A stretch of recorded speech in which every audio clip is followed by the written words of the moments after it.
السلام علیکم ناظرین، آپ دیکھ رہے ہیں اے پی نیوز خبر شامل کرتے ہیں ہمارے بیورو چیف لودھرا حافظ رب نواز صاحب کی رپورٹ سے۔ حلقہ پی پی 251 کے ممبر صوبائی اسمبلی سردار خالد محمود وارن کی محبت میں موضع انور آباد تحصیل احمد پور شرقیہ کا رہائشی ملک الیاس کولیار نے سب امیر و غریب کسانوں کو آنے والے الیکشن تک ٹویل کا پانی فری دینے کا اعلان کر دیا۔ ملک الیاس کولیار نے میڈیا سے گفتگو کرتے ہوئے کہا کہ ہم نے بہت جلد آٹا بھی مفت فراہم کریں گے۔ اس موقع پر ورکرز اور گاؤں کے لوگوں نے ملک الیاس کولیار کی اس کاوش اور محبت کو سراہتے ہوئے خراج تحسین پیش کیا۔ مزید تفصیلات کے لیے دیکھتے ہیں یہ رپورٹ۔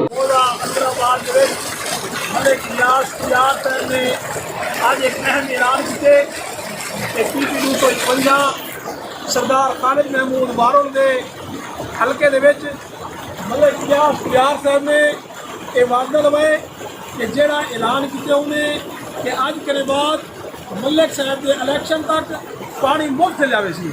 یہ مہنگائی کی وجہ سے پانی 1000 روپے فی گھنٹہ ملتا پیا۔ ملک صاحب نے اعلان کیتے کہ یہ پانی اج کے بعد مفت جے تک ملک الیکشن ملک خالد صاحب ہے۔ سردار ملک خالد وارن صاحب زندہ باد، سردار ملک خالد وارن صاحب زندہ باد۔ ملک عثمان کولیار صاحب ملک صاحب جناب فری پانی چلتا ہے۔ ملک الیاس کولیار موجود ماشاءاللہ کے لیے ملک خالد وارن صاحب جناب پانی مفت ملے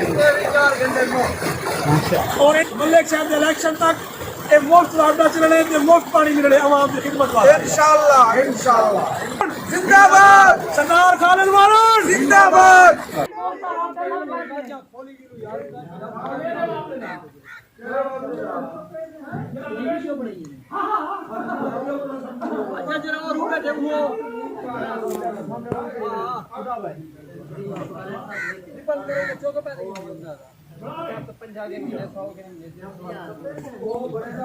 خبر شامل کرتے ہیں ہمارے بیورو چیف لاہور رانا امتیاز کی رپورٹ سے۔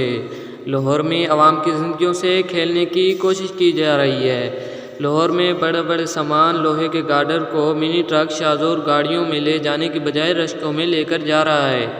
لوگ عوام کی زندگیوں سے کھیلتے جا رہے ہیں جس کی وجہ سے حادثات میں تیزی سے اضافہ ہو رہا ہے۔ اس سامان کو منی ٹرک شاہزور گاڑیوں میں لے کے جانے کی بجائے چھوٹے سے رشکوں میں لے کر جا رہا ہے جس کی وجہ سے عوام کو شدید مشکلات کا سامنا کرنا پڑ رہا ہے۔ اس موقع پر صدر آل پاکستان اتحاد گوڈ یونین محمد شبیر احمد بھٹی صاحب نے فوراً ہی لاہور کی یونین سے رابطہ کیا اور لاہور کی یونین نے فوراً ایک اجلاس بلوایا جس میں یونین کے عہدیداران سینئر ممبران نے شرکت کی۔ اس موقع پر چیئرمین پنجاب ارشد چیمہ صاحب، رہبر کمیٹی رانا امتیاز صاحب، general secretary Punjab Rana Saddam صاحب اور دیگر عہدیداران نے شرکت کی اور اعلیٰ حکام تک اپنی آواز پہنچانے کا مشورہ دیا۔ اس موقع پر تمام یونین نے ان لمحے پر شدید غم غصہ کرتے ہوئے کہا کہ حکومت کو چاہیے کہ ایسے اقدامات کی روک تھام کے لیے ایک کمیٹی تشکیل دے۔ اللہ پاک جسے چاہتا ہے اپنے در پہ بلا لیتا ہے۔ دوسری جانب لاہور سے پیدل حج کے لیے سفر کرنے والا پنجاب پولیس کا اہلکار غازی شان الحق صاحب لاہور سے پیدل سفر کرتے ہوئے جنوبی پنجاب کے علاقے چنی گوٹ میں داخل ہو گیا ہے۔ چنی گوٹ کی عوام نے ان کا بھرپور استقبال کیا اور ان کا والانہ گلابوں کی پتیوں سے استقبال کیا گیا۔ اس موقع پر غازی شان الحق صاحب کا کہنا تھا کہ میری بچپن کی خواہش ہے کہ اللہ تعالیٰ کے در پر میں جاؤں اور میں پیدل جاؤں اور اللہ تعالیٰ نے میری سنی ہے اور میں نے اپنے سفر کا آغاز کر دیا ہے اور انشاءاللہ میں بہت جلد خانہ کعبہ کا دیدار کروں گا اور اللہ کے در پہ حاضری دوں گا۔ بہت خوش نصیب ہیں وہ لوگ جنہیں اللہ تعالیٰ اپنے در پہ بلاتا ہے۔